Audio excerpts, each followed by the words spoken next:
In the annals of cultural history, few figures cast as long and as dynamic a shadow as Bruce Lee.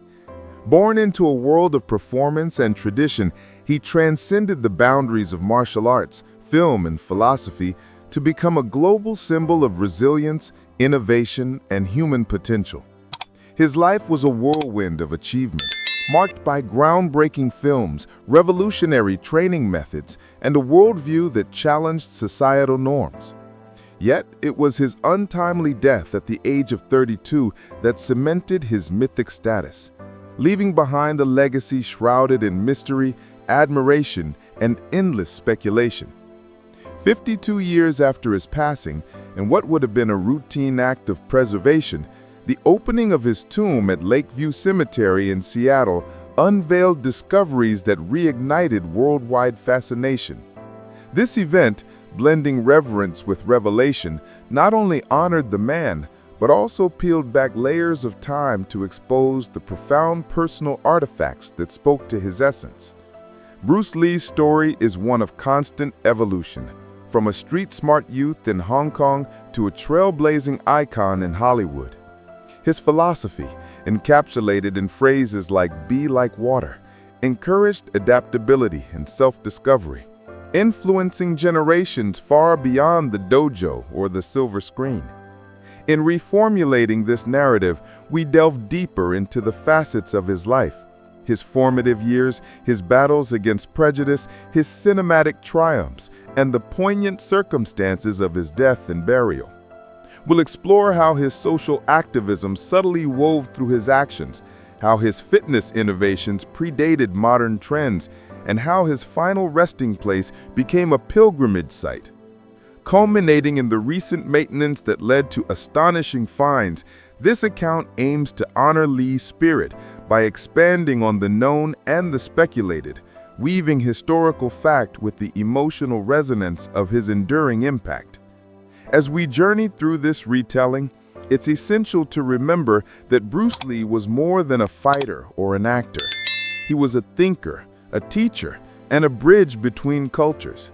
His death in 1973 shocked the world, but the revelations from his tomb in 2025, preserved items, personal letters, and a prophetic message serve as a testament to how one person's pursuit of excellence can echo eternally.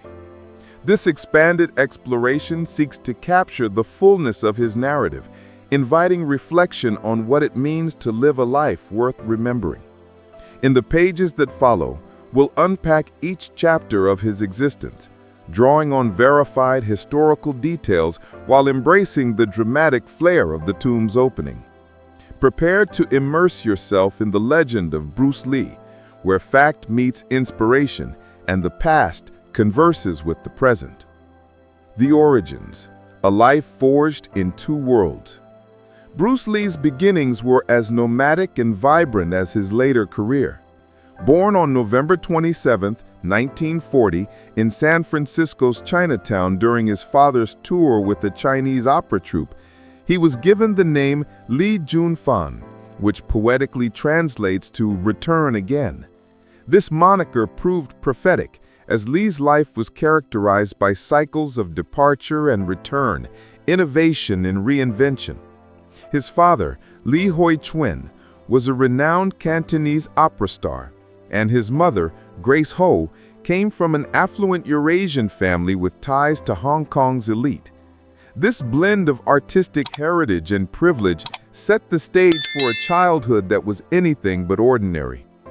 The family returned to Hong Kong shortly after Bruce's birth, immersing him in a bustling, chaotic environment that honed his survival instincts. Hong Kong in the 1940s and 1950s was a melting pot of influences: British colonial rule, post-war recovery, and a thriving film industry. Young Bruce, often called Little Dragon due to his energetic nature, appeared in films as a child actor, debuting at age 6 in The Birth of Mankind. By his teens, he'd starred in over 20 movies, gaining early exposure to the performative arts that would later define his stardom. However, it was the gritty streets of Kowloon that truly shaped him. Despite his family status, Bruce frequently found himself entangled in fights with local gangs, a reflection of the turbulent social landscape where territorial disputes were common. These experiences led him to seek structured discipline. At 16, he began studying Wing Chun under masterful Ip Man, a legendary figure in Kung Fu circles.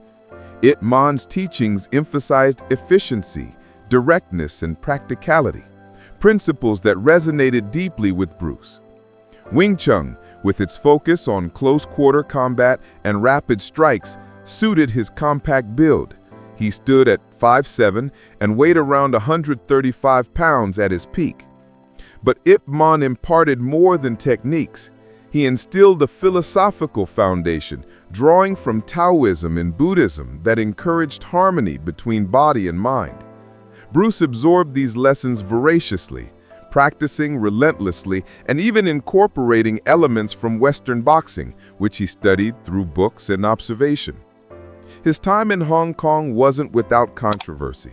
Bruce's fiery temperament led to clashes, including a notable street fight that prompted his parents to send him back to America at 18 to avoid escalating trouble with authorities.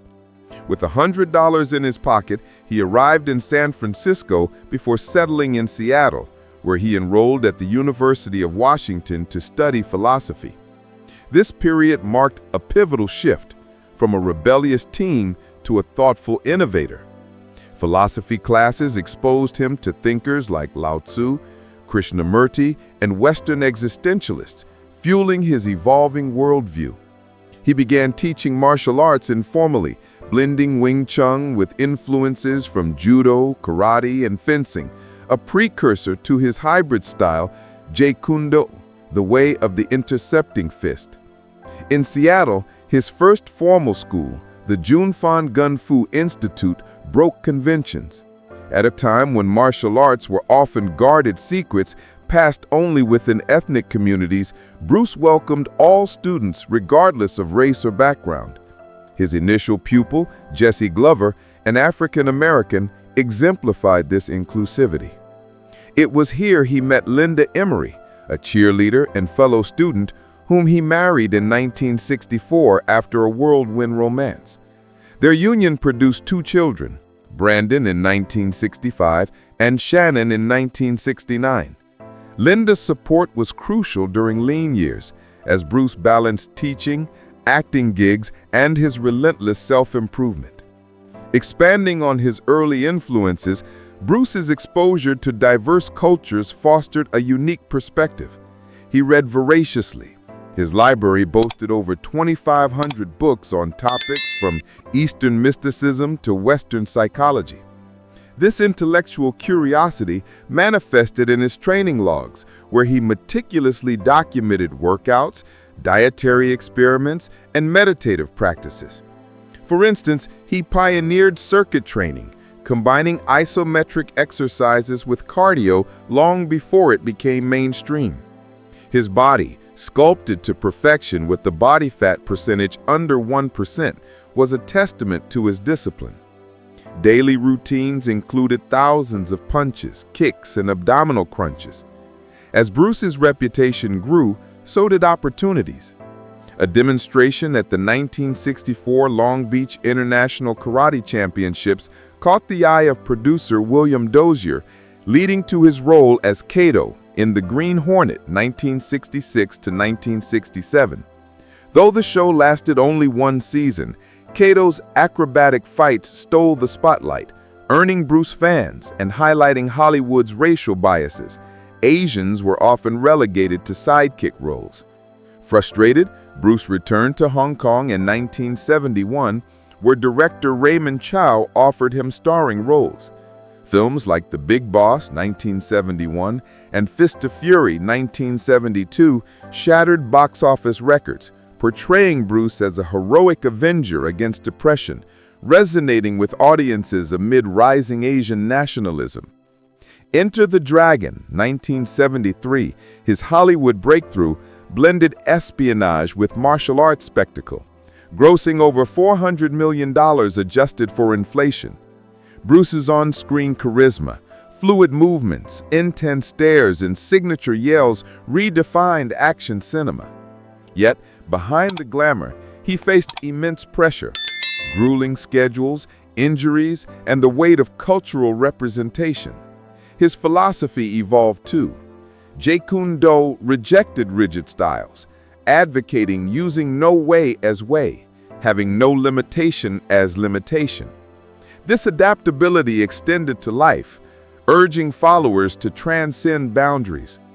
The mysterious departure, death and its aftermath. Bruce Lee's death on July 20, 1973 remains one of the most enigmatic events in entertainment history. At the height of his fame, following the completion of Enter the Dragon, he was in Hong Kong discussing a project with actress Betty Ting Pei and producer Raymond Chow.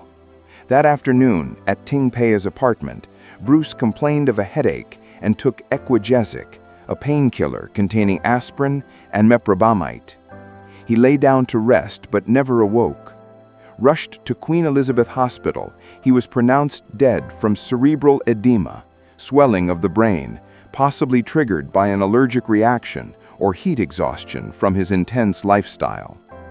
The news sent shockwaves globally. Fans mourned a man who embodied invincibility.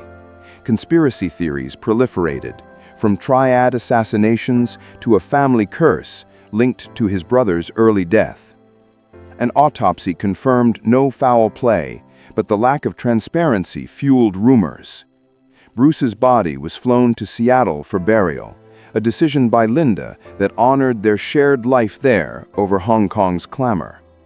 The funeral on July 25th drew 25,000 mourners in Hong Kong, followed by a private service in Seattle on July 31st at Lakeview Cemetery. Pallbearers included Steve McQueen, James Coburn, and Dan Inosanto, students and friends reflecting his cross-cultural bonds. Buried in a plot overlooking the city, Bruce's grave features a red granite headstone with his photo, birth, death dates, and the inscription, founder of Jeet Kune. Adjacent lies Brandon, killed in 1993 on the Crow set by a prop gun mishap, adding tragic symmetry. The site attracts pilgrims yearly, leaving tokens like nunchaku replicas or notes quoting his wisdom. In death, Bruce's legacy amplified. His films inspired martial arts booms. Stars like Jackie Chan and Jet Li credit him. Philosophically, books like Tao of Jeet Kune, posthumously compiled, spread his ideas on self-actualization. Socially, he challenged stereotypes, paving ways for Asian representation in media. A quiet revolution, Bruce's social impact. Beyond fists and films, Bruce Lee was a subtle force for social change in turbulent times. The 1960s civil rights era saw him integrate his schools, teaching black, white, and Asian students alike, a bold move against segregated traditions. His friendship with Kareem Abdul-Jabbar, whom he trained for Game of Death, symbolized interracial solidarity. In Hollywood, he rejected demeaning roles, demanding authenticity that influenced future portrayals. His philosophy promoted unity, martial arts as a universal language, bridging divides. Films like Fist of Fury critiqued imperialism, empowering marginalized viewers. Today, his influence persists in diversity initiatives and cultural studies. Beyond combat, fitness and philosophical innovations. Bruce revolutionized fitness, blending Eastern discipline with Western science. His regimen included weightlifting, running 10 miles daily, and specialized tools like the Bruce Lee grip machine. He emphasized holistic health, diet, high protein, no dairy, meditation, and mental toughness, foreshadowing MMA and CrossFit. Philosophically, Be Like Water advocated fluidity in life. His writings urged rejecting dogma, embracing personal growth, a message timeless in self-help eras. The Sanctuary, Lakeview Cemetery, and Family Legacy. Lakeview, with its serene views, was chosen for privacy and symbolism. Over decades, it became a landmark, with Brandon's addition deepening its poignancy. Shannon Lee upholds the legacy through the Bruce Lee Foundation, promoting his teachings. The Revelation, opening the tomb. In 2025, 52 years post-burial, Seattle officials sought permission for maintenance amid structural concerns. Linda, now Cadwell, consented, honoring Bruce's community spirit. Preparations involved experts, radars, and cultural rituals. At dawn, monks blessed the site. Layers peeled revealed pristine preservation. Nunchaku, Wing Chun manual, letters from loved ones. Most shocking, a sealed letter from Bruce, penned days before death.